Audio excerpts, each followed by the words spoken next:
മറ്റൊരു രാഷ്ട്രീയ സാഹചര്യം എന്ന് പറയുമ്പോൾ കഴിഞ്ഞ ദിവസം ചേർന്ന CPM-ന്റെ കേന്ദ്ര കമ്മിറ്റി ബംഗാളിലെ ചില സീറ്റുകളിൽ കോൺഗ്രസുമായിട്ട് ധാരണയെത്താൻ തീരുമാനിച്ചു. കേരളത്തിൽ കോൺഗ്രസും CPM-ഉം തമ്മിൽ മത്സരിക്കുകയാണ്. ഇതെങ്ങനെ പൊരുത്തപ്പെടും? ഞാൻ പറയാതെ നിങ്ങൾക്കൊക്കെ മനസ്സിലാവാത്ത കാര്യം ഒരു കാലഘട്ടത്തിൽ പറഞ്ഞ ബംഗാൾ പോലെ കേരളമാക്കാമെന്നാണ്. പക്ഷേ ബംഗാളികളാണ് കേരളം. ഇപ്പം ബംഗാളികളെ കൊണ്ട് കേരളം നടക്കാൻ വയ്യാത്ത അവസ്ഥയായി. കാര്യം അത് അവരുടെ നിലപാടുകളിലുള്ള വികലതയാണ് എന്നുള്ള കാര്യം മനസ്സിലാക്കാത്തത് കൊണ്ടാണ് അവർക്ക് പറ്റുന്ന അബദ്ധം പലപ്പോഴും. നമുക്കറിയാം, ഇപ്പോൾ കുട്ടനാട്ടിൽ പണ്ട് യന്ത്രം ഇറക്കിയപ്പോഴത്തേക്ക് അന്ന് അതിനെതിരെ സമരം ചെയ്ത് പ്രശ്നങ്ങളുണ്ടാക്കി. പിന്നെ ഇന്ന് അവർ തന്നെ യന്ത്രം എടുത്തുകൊണ്ട് വരാൻ വേണ്ടി നടക്കുന്നു. കമ്പ്യൂട്ടർ വന്നപ്പോൾ അതിനെതിരെ അതിനെ തല്ലി പൊളിച്ചു. ഇപ്പം കമ്പ്യൂട്ടർ ഉദ്ഘാടനം ചെയ്യാൻ വേണ്ടി നടക്കുന്നു. എന്നും കാലത്തിന് പുറകെ നടക്കുന്ന ഒരു രീതി അവരുടെ കയ്യിലുള്ളതാണ്. അത് മാറ്റണം. മാറിയില്ലെങ്കിൽ കേരളത്തിലും ഒരുപാട് അത് ബാധിക്കും. കാരണം ഇപ്പം നമുക്ക് എന്നെ സംബന്ധിച്ചോളം LDF-നോടോ UDF-നോടോ ആരോടും ഒരു വിരോധമുള്ള ആളല്ലേ ഞാൻ. കാര്യം നമ്മളെ സംബന്ധിച്ചോളം കേരളം വളരണം, എല്ലാവരും ഒറ്റക്കെട്ടായി നിന്ന് വളരാനുള്ള സാഹചര്യം ഉണ്ടാക്കണം. അതല്ലാതെ ആളുകളെ നമ്മൾ തെറ്റിദ്ധരിപ്പിക്കുകയും കൊലപാതക രാഷ്ട്രീയം കളിക്കുകയും എന്ന് പറയുന്നത് ഇന്ന് ഇന്ത്യയിൽ അല്ലെങ്കിൽ ലോകത്തിൽ തന്നെ ഒരു സ്ഥലത്ത് നടക്കാത്ത കാര്യമാണ്. ഏതോ നേതാവിന് വേണ്ടി ആരെയോ കൊല്ലുന്ന ഒരു രീതി. എന്ത് കാര്യം? സ്വന്തം വീട്ടിൽ അച്ഛനോ അമ്മയ്ക്കോ അല്ലെങ്കിൽ കുടുംബത്തിലുള്ള ആർക്കും വേണ്ടിയല്ല. ഇവൻ ആരെ കൊന്നെന്ന് അവനറിഞ്ഞുകൂടാ, ആർക്ക് വേണ്ടി കൊന്നു അവനറിഞ്ഞുകൂടാ. ഇപ്പോൾ ഈ താങ്കൾ പറയുന്ന ഈ സാഹചര്യം വെച്ച് നോക്കിക്കഴിഞ്ഞാൽ കേരളത്തിൽ NDAക്ക് വളരാനുള്ള വലിയൊരു വളക്കൂറുണ്ട്. തീർച്ചയായും എന്തുകൊണ്ട് ആ രീതിയിൽ വളരുന്നില്ല? ഇപ്പം നമുക്കറിയാമല്ലോ, ഇന്ന് ഇന്ത്യയിൽ തന്നെ കമ്മ്യൂണിസ്റ്റ് പാർട്ടി ഭരിച്ചിരുന്ന പല സ്ഥലങ്ങളും പോയതിൻ്റെ സ്പീഡ് നിങ്ങൾ കണ്ടതല്ലേ? കോൺഗ്രസ് പോയതിൻ്റെ സ്പീഡ് നമ്മൾ കണ്ടതല്ലേ? എത്രയോ വർഷങ്ങളായിട്ട് ഭരിച്ചുകൊണ്ടിരുന്ന എത്രയോ സ്ഥലങ്ങൾ. ഇപ്പോൾ ത്രിപുരയിൽ നമുക്കറിയാം എത്രയോ വർഷങ്ങളായി. അതൊരു കാര്യം, ഒരു സീറ്റ് വളരെ വളരെ വളരെ വളരെ പിന്നോക്കം നിരുന്ന അവസ്ഥ ഒറ്റയടിക്കാണ് ഇതെല്ലാം പോയത്. ആ ഒരു സാഹചര്യം കേരളത്തിലുണ്ട്. കേരളത്തിലെ ജനങ്ങളെ സംബന്ധിച്ചോളം ഒരുപാട് പഠിപ്പിക്കേണ്ട ആവശ്യമില്ല. വിദ്യാഭ്യാസമുള്ളവരാണ്, കാര്യങ്ങൾ മനസ്സിലാക്കാൻ കഴിവുള്ളവരാണ്.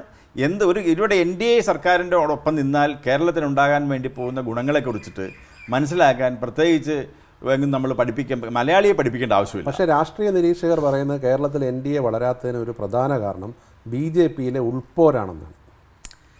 അതൊക്കെ രാഷ്ട്രീയ ഈ പറയുന്ന ഉൾപോരം എന്ന് പറയുന്നത് UDF-ലെന്ന് നടന്നുകൊണ്ടിരിക്കുന്നത്, LDF-ലെന്ന് നടന്നുകൊണ്ടിരിക്കുന്നത്. അത്തരത്തിലുള്ള ഒരു ഉൾപ്പേരും ഞാനിതുവരെ ഈ പറയുന്ന BJP കണ്ടിട്ടില്ല. BJP-യിലെ ഒരു വിഭാഗത്തിന് BDJS-നോട് എന്തെങ്കിലും വിദ്വേഷമുണ്ട്? ഒരു ഉദ്ദേശവുമില്ല. ചില ഗ്രൂപ്പുകൾക്ക് ഞാൻ എല്ലാവരുമായിട്ട് അടുപ്പമാണ്. ആരുമായി ഒരു വിദ്വേഷമോ ഒന്നും എനിക്കില്ല. അങ്ങനെ ഈ ഒരു ചേരിതിരിവ് അവർക്ക് ദോഷം ചെയ്യുന്നു എന്ന് താങ്കൾക്ക് തോന്നിയിട്ടില്ല? ഇല്ല, എനിക്ക് തോന്നിയിട്ടില്ല. ഞാൻ അങ്ങനെയുള്ള അവരുടെ ഇൻറ്റേർണലായിട്ടുള്ള മാറ്റേഴ്സിനെ ഇടപെടാനും പോകാറില്ല. പക്ഷേ NDA അടുത്ത തെരഞ്ഞെടുപ്പിൽ, ഈ ലോക്സഭാ തെരഞ്ഞെടുപ്പിൽ കേരളത്തിൽ അക്കൗണ്ട് തുറക്കുമെന്ന് താങ്കൾ കരുതുന്നുണ്ട്? തീർച്ചയായും, ഒരു സംശയം വേണ്ട കാര്യത്തിൽ. അക്കൗണ്ട് തുറക്കലല്ല, അതിൽ നല്ല രീതിയിൽ തന്നെ ഇവിടെ കേരളത്തിൽ പെർഫോം ചെയ്യും. അതിനകത്ത് യാതൊരു സംശയമുള്ള കാര്യമല്ല. ഒന്നിലധികം സീറ്റുകൾ കിട്ടും. തീർച്ചയായിട്ടും BDJS വിജയിക്കും. BDJS വിജയിക്കും.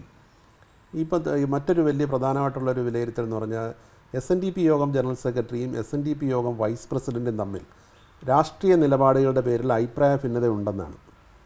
SNDP യോഗം സംബന്ധിച്ചോളം ഞാൻ യോഗ പ്രവർത്തനത്തിൽ ഞങ്ങൾ ഒരേ അഭിപ്രായത്തോടെ പോവുകയും ജനറൽ സെക്രട്ടറി സംബന്ധിച്ചോളം SNDP യോഗത്തിൻ്റെ അഭിപ്രായത്തിന് വേണ്ടി മാത്രം നിൽക്കുന്ന ആളാണ്. SNDP യോഗം UDF-ൻ്റെയോ LDF-ൻ്റെയോ NDA-യുടെ ആളല്ല.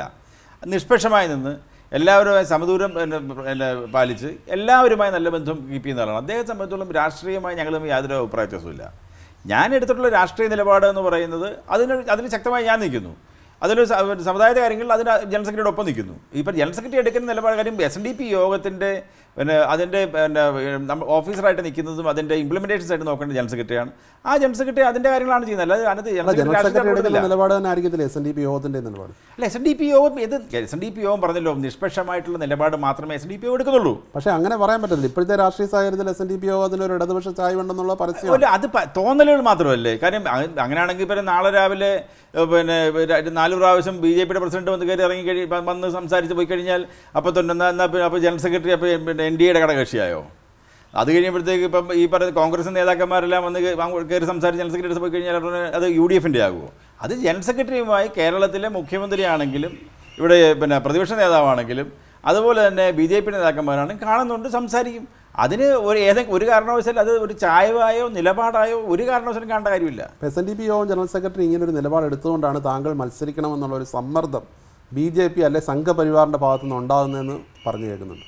അതൊക്കെ തെറ്റാണ്. കാരണം ജനറൽ സെക്രട്ടറി ഇവിടെ കേരളത്തിൽ വരാൻ വേണ്ടി പോകുന്ന ഇലക്ഷനിൽ എല്ലാവരും SNDP യോഗം പ്രവർത്തകർ UDF-ന് LDF-ന് വോട്ട് ചെയ്യണം, അല്ലെങ്കിൽ UDF-ന് വോട്ട് ചെയ്യണം, അതല്ലെങ്കിൽ NDA-ക്ക് വോട്ട് ചെയ്യണം എന്നൊരു പ്രഖ്യാപനം നടത്തിയോ? LDF തറപറ്റുമെന്ന് കരുതണ്ടെന്ന് പറഞ്ഞു. മറ്റൊരാരും തറപറ്റുമെന്ന് പറഞ്ഞില്ലല്ലോ. മറ്റൊരാരും തറപറ്റുമെന്ന് പറഞ്ഞു ആരെങ്കിലും? ഇല്ലല്ലോ. അപ്പോൾ ഈ BDJS തുടങ്ങുമ്പോൾ ജനറൽ സെക്രട്ടറിയുടെ ഒരു ആശീർവാദത്തോടെ അദ്ദേഹം തന്നെയാണ് കൊടി വീശി കാണിച്ചത്. ആ ഒരു ആശീർവാദം ഇപ്പോഴും SNDP യോഗം ജനറൽ സെക്രട്ടറിയിൽ നിന്ന് BDJSന് ലഭിക്കുന്നുണ്ടോ? തീർച്ചയായും ഉണ്ടല്ലോ. ഉണ്ട്, തീർച്ചയായും. അതിൽ മാറ്റമില്ല. അതിനൊന്നും മാറ്റമില്ല. ഞങ്ങളെ സംബന്ധിച്ചോളം ഇപ്പം SNDP യോഗത്തിൻ്റെ അവിടെ പോഷക സംഘടനയല്ല BDJS എന്ന് പറയുന്നത്. BDJSന് ഇൻഡിപെൻഡൻ്റ് ആയിട്ടുള്ള നിലപാടുകളുമായി എല്ലാ സമുദായത്തിലുള്ള ആളുകളും സാമൂഹ്യ നീതിക്ക് വേണ്ടി പൊളിറ്റിക്കൽ പാർട്ടിയാണ്. അതുകൊണ്ട് തന്നെ SNDP യോഗം അന്ന് ജനറൽ സെക്രട്ടറി ഇത് കൊടിവീശിയ ശേഷം അതിനുശേഷം ജനറൽ സെക്രട്ടറി വളരെ വ്യക്തമായി പറഞ്ഞിട്ടുണ്ട്, ഞാൻ പാർട്ടിയുമായി ബന്ധപ്പെട്ടില്ല, അതിൻ്റെ കാര്യങ്ങൾ പാർട്ടിയുടെ കാര്യങ്ങൾ പാർട്ടിയുമായി നിങ്ങൾ പോവുക. ഇവിടെ SNDP യോഗത്തിൻ്റെ നിലപാടുകളുമായി ജനറൽ സെക്രട്ടറി നിൽക്കും. അത് ഇപ്പം നിൽക്കുമ്പോൾ അത് എല്ലാ രാഷ്ട്രീയ പാർട്ടിയിലുള്ള ആളുകളും SNDP യോഗത്തിലുണ്ട്. ഇപ്പോൾ SNDP യോഗത്തിൻ്റെ ഉള്ള ഇവിടെ BJPയിലുള്ള ആളുകളുണ്ട്, കമ്മ്യൂണിസ്റ്റ് പാർട്ടിയിലുള്ള ആളുകളുണ്ട്, കോൺഗ്രസിലുള്ള ആളുകളുണ്ട്, PDPയിലുള്ളവരുണ്ട്. ആ നിലയിൽ കണ്ടാൽ മതി. അത് ആ നിലയിൽ കണ്ടാൽ മതി. യോഗം ജനറൽ സെക്രട്ടറി എന്നുള്ളതിനുപരി വെള്ളാപ്പള്ളി നടേശൻ എന്ന വ്യക്തിയെക്കുറിച്ച് തുഷാർ വെള്ളാപ്പള്ളി എന്ന മകനുള്ള അഭിപ്രായം എന്താണ്? അത് SNDP യോഗം ജനറൽ സെക്രട്ടറി എന്നുള്ളത് നിങ്ങളൊക്കെ കാണുന്ന പെർഫോമൻസ് ചെയ്യുന്ന അത് എൻ്റെ അഭിപ്രായം. അതിനെക്കുറിച്ച് ഞാൻ പറയാവുന്ന അഭിപ്രായം ശരിയല്ല. ഞാൻ അങ്ങനെ ഒരു ചോദ്യം ചോദിക്കാനുള്ള കാരണം പൊതുവേ ഒരു അച്ഛനും മകനും തമ്മിൽ അത്ര രസത്തിലല്ല എന്നൊക്കെ പറഞ്ഞ് പ്രചരണമായിരിക്കാം. എന്താണ് ആ പ്രചരണങ്ങളെക്കുറിച്ച് എന്ത് പറയുന്നത്? ഒരു കാര്യമില്ല. കാരണം എൻ്റെ ജീവിതത്തിൽ ഞാൻ ഇത്രയും വർഷം ജീവിച്ചിട്ടുള്ള എൻ്റെ അച്ഛന് വേണ്ടിയിട്ടാണ്. SNDP യോഗത്തിൽ നിങ്ങൾ എല്ലാവരും നോക്കിയാൽ അറിയാം. കാരണം SNDP യോഗം ജനറൽ സെക്രട്ടറി ആയിട്ട് വരുന്ന സമയത്ത് ആ ഇലക്ഷനിൽ ശാശ്വതികാൻ സ്വാമി പറഞ്ഞതിൻ്റെ അടിസ്ഥാനത്തിൽ ഞാൻ വരികയും അതിന് വേണ്ടിയിട്ട് മാസങ്ങളോളം പ്രവർത്തിച്ച് അവസാനം ജനറൽ സെക്രട്ടറി ചാർജ് എടുക്കാൻ വേണ്ടി പോകുന്ന ദിവസം പോലും എനിക്ക് എഴുന്നേക്കാൻ വയ്യ. കാരണം നേരിട്ട് 4 ദിവസം ഉറങ്ങിയിട്ടില്ല. അതിനുശേഷം ഏതാണ്ട് 8 യൂത്ത് ശാശ്വതികാൻ സ്വാമി നിർബന്ധിച്ച് തന്നെ യൂത്ത് മൂവ്മെൻറ്റ് പ്രസിഡൻ്റായി വരണമെന്ന് പറയുന്നത്. അങ്ങനെ ഞാൻ വന്നിട്ടുണ്ട്. അതല്ലാതെ SNDP യോഗത്തിൻ്റെ ഒരു സ്ഥാനങ്ങളിലേക്കും വരാതെ SNDP യോഗത്തിൻ്റെ എല്ലാ പ്രവർത്തനങ്ങളും ജനറൽ സെക്രട്ടറിയുടെ കൂടെ അതിൻ്റെ പുറകിൽ നിന്ന് പ്രവർത്തിച്ച ഒരാളാണ്.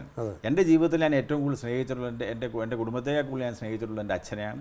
ഒരു കാരണവശാലും അച്ഛനുമായി ഞാൻ അഭിപ്രായ വ്യത്യാസം ഉണ്ടാകും എന്ന് ആരെങ്കിലും പറഞ്ഞിട്ടുണ്ടെങ്കിൽ അത് ഏറ്റവും വലിയ മണ്ടത്തരമാണ് ചിന്തിക്കുന്നത് എന്ന് മാത്രമാണ് എനിക്ക് പറയാനുള്ളത്. ഇപ്പോൾ ഇന്നലെ തന്നെ നിങ്ങൾ കണ്ട ഒരു മനോരമ വന്നൊരു വാർത്ത കണ്ടു കാണും. എൻ്റെ ജനറൽ സെക്രട്ടറി അങ്ങനെ പറഞ്ഞു ഇങ്ങനെ പറഞ്ഞു. അവിടെ യഥാർത്ഥത്തിൽ ഇവിടെ ഒരു ഇൻ്റർവ്യൂ കഴിഞ്ഞ് ഇവിടുന്ന് തിരിച്ചു പോകുമ്പോൾ ഞാൻ അവരെല്ലാം കൂടെ ആഹാരം കഴിക്കാൻ വേണ്ടി ഒന്ന് വീട്ടിൽ വിളിച്ചു. അപ്പോൾ ആഹാരം കഴിക്കാൻ വന്ന ശേഷം ജനറൽ സെക്രട്ടറി കുശലപ്രശ്നം നടത്തുന്ന സമയത്ത് തമാശയ്ക്ക് പറഞ്ഞ കാര്യങ്ങളാണ് വാർത്തയായി എഴുതി വരുന്നത്. അല്ല, അദ്ദേഹത്തെ കോട്ട് ചെയ്താണ് അവരത് കൊടുത്തത്. അത് ഒരു കാര്യമില്ല. കാരണം യഥാർത്ഥത്തിൽ ചുമ്മാ തമാശയ്ക്ക് അവിടെ വർത്താനം പറഞ്ഞ കാര്യമാണ്. ആ കാര്യമാണ് ഇവരെടുത്ത് അത് വാർത്തയായിട്ട് വരുന്നത്. ഞാനത് കുറേ അറിയാമല്ലോ ഞാൻ എന്താണെന്നുള്ളത്. മറ്റൊരു കാര്യം എന്ന് പറഞ്ഞാൽ തിരുവനന്തപുരത്ത് കുറച്ച് പേര് ചേർന്ന് BDJS പിളർത്തി എന്ന് പറഞ്ഞൊക്കെ ചില വാർത്തകൾ വരുന്നത്. എന്താണ് അതിൻ്റെ യഥാർത്ഥ? അതിനകത്ത് ഒരു കാര്യമില്ല. SNDP യോഗത്തിൽ യൂണിയനിൽ മൈക്രോ ഫിനാൻസിന് സാമ്പത്തിക ക്രമക്കേടുണ്ടായി. അത് പറയുന്നത് എന്തുകൊണ്ട് അതുകൊണ്ട് നടപടിയെടുത്തില്ല എന്ന് ചില ആളുകൾ ചോദിക്കുന്നുണ്ട്. കാരണം പൈസ എടുത്തുകൊണ്ട് പോയിട്ടുള്ള ഒരാളുടെ സംബന്ധിച്ചോളം പെട്ടെന്ന് നടപടിയെടുത്ത് കളയാൻ കഴിയില്ല. കാരണം ആ പണം തിരിച്ചു വെപ്പിക്കണം. അതുകൊണ്ട് നടപടിയെടുക്കാതെ SNDP യോഗം നിർത്തിയിട്ടുണ്ട്. അതുപോലെ തന്നെ BDJSൽ വന്ന ശേഷം യഥാർത്ഥത്തിൽ കഴിഞ്ഞ 8 മാസക്കാലമായിട്ട് ഞാൻ മാറ്റി നിർത്തിയിരിക്കുകയാണ്. ഒരുപാട് സാമ്പത്തിക ക്രമക്കേടുകൾ ആരോപിക്കപ്പെട്ടു. അതുപോലെ തന്നെ ഈ സാമ്പത്തിക ക്രമക്കേടിൽ ജനറൽ സെക്രട്ടറി ഉൾപ്പെടെ ചെന്നിട്ട് ജനറൽ സെക്രട്ടറി ഉൾപ്പെടെ എൻ്റെ അടുത്ത് വിളിച്ച് വഴക്ക് പറയുന്ന അവസ്ഥയുണ്ടായി. ഇദ്ദേഹത്തിൻ്റെ ക്രമക്കേടുകൾ ഉണ്ടായിട്ടും എന്തുകൊണ്ട് നീ നടപടി എടുക്കുന്നില്ല എന്ന് പറഞ്ഞുകൊണ്ട് ജനറൽ സെക്രട്ടറി എൻ്റെ അടുത്ത് വഴക്കിടുന്ന ഒരു സാഹചര്യം ഉണ്ടായി. ഈ സാഹചര്യം ഉണ്ടാകുകയും തെളിവ് സഹിതം ഒരുപാട് ആളുകൾ വരുമ്പോൾ വരാൻ വേണ്ടി പോകുന്ന പാർലമെൻറ്റ് ഇലക്ഷൻ വരുമ്പോൾ സമയത്ത് ഇദ്ദേഹത്തെ ഈ പറയുന്ന സ്ഥലത്തുനിന്ന് മാറ്റാൻ വേണ്ടി പോകുന്ന സമയത്തും അതിനെല്ലാം മാറ്റരുത് എന്ന് റെക്കമെൻഡ് ചെയ്യുന്നത് കമ്മ്യൂണിസ്റ്റുകാരും കോൺഗ്രസ്സുകാരുമാണ്. അവരുടെ ഒരു ചട്ടത്തെ പോലെ പ്രവർത്തിക്കുന്നു. നാളുകളിൽ ഇലക്ഷൻ വരുന്ന സമയത്ത് അവരുമായി എന്തെങ്കിലും ഇടപാടുകൾ നടത്താനുള്ള ഉദ്ദേശമാണോ എന്ന് എനിക്കറിയില്ല. അപ്പം ഞങ്ങളെ സംബന്ധിച്ചോളം അടുത്ത തിരുവനന്തപുരം നിയോജകമണ്ഡലം എന്ന് പറയുന്നത് ശക്തമായി BDJS നിൽക്കേണ്ടതാണ്. NDA ജയിക്കേണ്ട മണ്ഡലമാണ്. ആ മണ്ഡലത്തെ ശക്തിപ്പെടുത്തുക എന്നുള്ളത് ഞങ്ങളുടെ ഏറ്റവും പരമപ്രധാനമായിട്ടുള്ള ഒരു കടമ കൂടാണ്. അപ്പോൾ അതിനുവേണ്ടി കൂടുതൽ സജീവമായി പ്രവർത്തിക്കുവാൻ വേണ്ടി ശ്രീ പത്മകുമാറിനെ അവിടെ ചാർജ് കൊടുക്കുകയും അവിടെയുള്ള ബാക്കി നിയോജകമണ്ഡലങ്ങളെ നിർജ്ജീവമായിട്ടുള്ള നിയോജകമണ്ഡലങ്ങളെയൊക്കെ മാറ്റി സജീവമായി പ്രവർത്തിക്കുന്ന രീതിയിലേക്ക് എത്തിക്കഴിഞ്ഞ സമയത്ത് ഒരു 10-20 പേരെ വിളിച്ചു കൂട്ടിക്കൊണ്ട് പുള്ളിക്കാരൻ തന്നെ പറഞ്ഞ് പുള്ളി ഒരു പാർട്ടി ഉണ്ടാക്കിയിരുന്നു. അതങ്ങ് പോവുകയും ചെയ്തു. അത്രയും നല്ലതായി എന്നാണ് കാര്യം. പ്രത്യേകിച്ച് മാധ്യമങ്ങളിലൊക്കെ വന്നുകൊണ്ട് നാളുകളിൽ മറ്റുള്ള ആളുകളെങ്കിലും പണം കൊടുക്കാതിരിക്കുമല്ലോ എന്ന് സന്തോഷമാണ്. BDJSന്റെ പേരിലും SNDP യോഗത്തിന്റെ പേരിലും ഇനി പണം വാങ്ങിക്കില്ലല്ലോ എന്നൊരു വലിയ സന്തോഷമുണ്ട്. അതിനൊരു പിളർപ്പായിട്ട് കാണണ്ട, അതിന് പിളപ്പായി കാണുകയേ വേണ്ട.